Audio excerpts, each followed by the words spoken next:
Hey guys, Jacqueline Fernandez here at the Alert Center. Thank you so much for joining me this morning.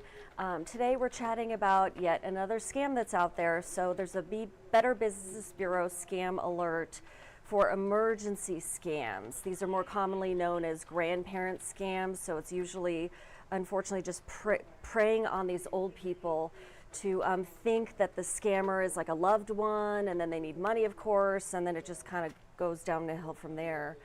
Here to join us now is Josh Planos with the Better Business Bureau. Josh, thanks so much for joining us again today at the Alert Center. Nice to see you.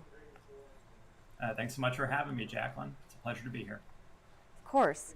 So let's talk about how this scam works exactly.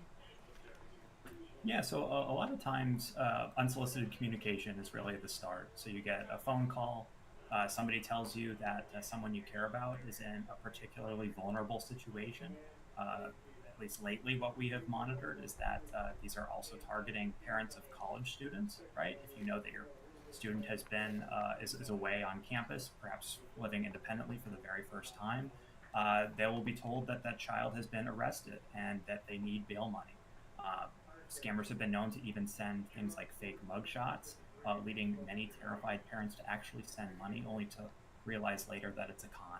I would say that that is an offshoot of what we refer to, though, as the grandparent scam, where scammers typically pretend to be, in some cases, the actual grandchild in distress. They'll beg for money.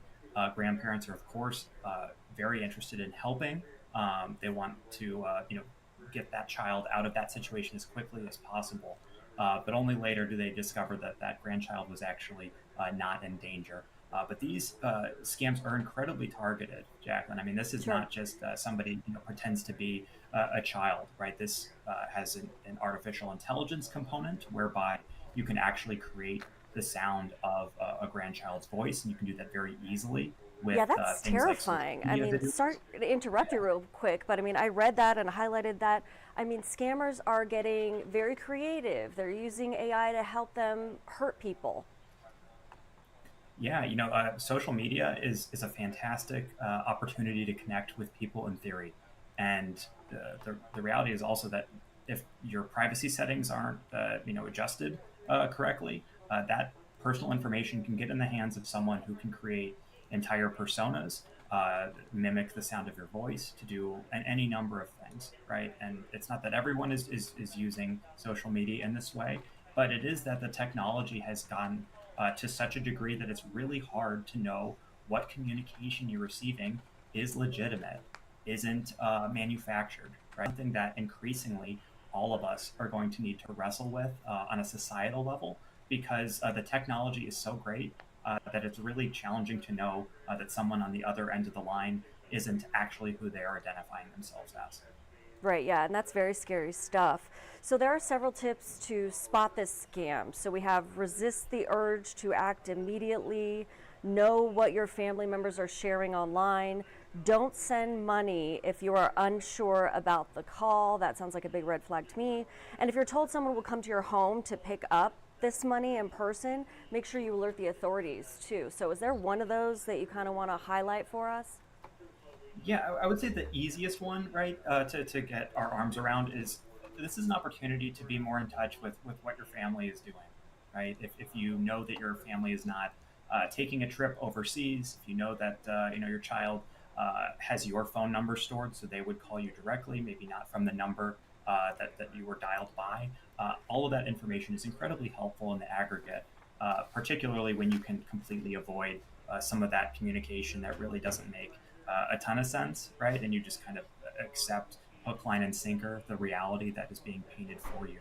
But anytime someone is asking for money in an immediate situation over the phone, not a communication that was planned, that should really trip your guard. That should your red flag should be going, it should be popping up all over the place, right? And if you can Sure. ask questions first rather than later, you'll be a lot better off. So I think all of the tips are helpful, but certainly anytime somebody is telling you that you need to pay to get out of a situation that they are putting you in that moment, that should really be a cause for reflection and a cause to really discontinue that conversation, because the vast majority of those conversations are not real. Right. Don't let the voice fool you. Again, that just blew my mind. But and again, this is something that it used to be that this would be something that would really primarily impact grandparents, and that was kind of the branding of the scam, was that this Sure. would target your grandmother, your grandfather. And nowadays, it really is, when you have the AI component and you can make anyone sound actually how they sound in real life. Uh, you could see why this can be used to target any number of people from any number of demographics. Yeah, Josh, this is just scary stuff. But I do want to just let people know they can get more information from BBB.org. So you actually have this scam alert and the whole article if people want to take their time as sort of like a web extra and go through how this scam works and basically everything that we've discussed today at the Alert Center. But this is always a great place to go to kind of get background information, make sure you're up to date with the latest scam, unfortunately. But that's the world we live in. It is. And please come forward with your story if you experience something like this. It's not enough to say, it didn't get me, so it's not going to get you. That really does in no way protect people that you care about, people that live in your neighborhood.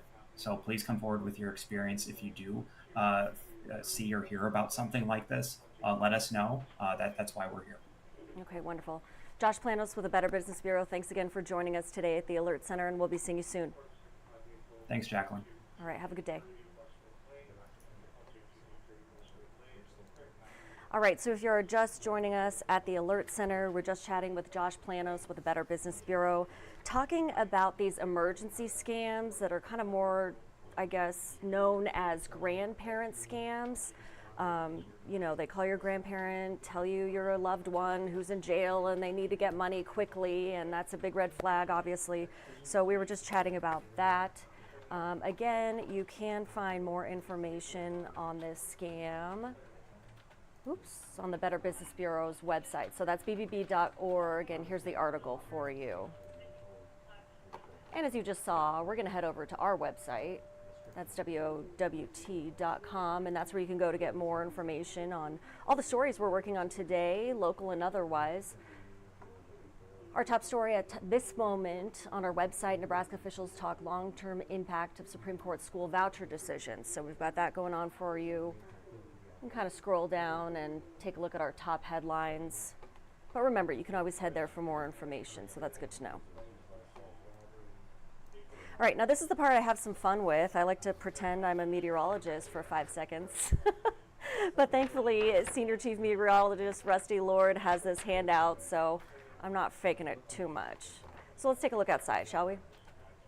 All right, this one looks like a good one. So here's a look from our First National camera. Beautiful shot of the metro there. You can see the flag kind of on the middle of your screen to the left behind that live bug. Rusty says expect a 30% chance of spotty storms before 2 p.m. today, and then partly cloudy and breezy, a high of 89. I don't know about you, I really appreciate the wind. I feel like it makes things a little bit cooler than they have been otherwise. I'm tongue-tied over here.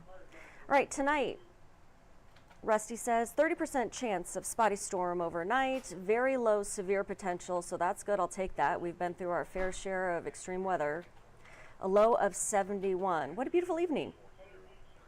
Let's head over to 144th and Dodge before we wrap up here. So here's a look for you. Looks like traffic's flowing smoothly, and you can kind of see the clouds accumulating there. A little bit of sunshine trying to poke through. So let's look forward to Thursday and Friday. So Thursday, Rusty says mostly sunny, hot and humid with a high of 93. Yikes. And then Friday, Rusty says partly cloudy, 30% chance of storms after 10 p.m. in Omaha. And I don't know about you, but that's when I like those storms to hit, right? Cozy in bed. High of 88. And then he also notes here there's a spotty storm possible after 8 p.m. in Lincoln. So if you have any family or friends in Lincoln, might be something to alert them to as well.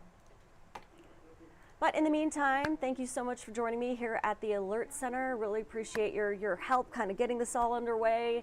And if you have any tips or suggestions for stories that you'd like to see, you can always get in touch with me. You can email me or get in touch with me via Twitter or Facebook. And stay tuned for our midday broadcast that's heading here in about 15 minutes or so. So be sure to stay live for that, and we'll be seeing you. Until then, have a wonderful day.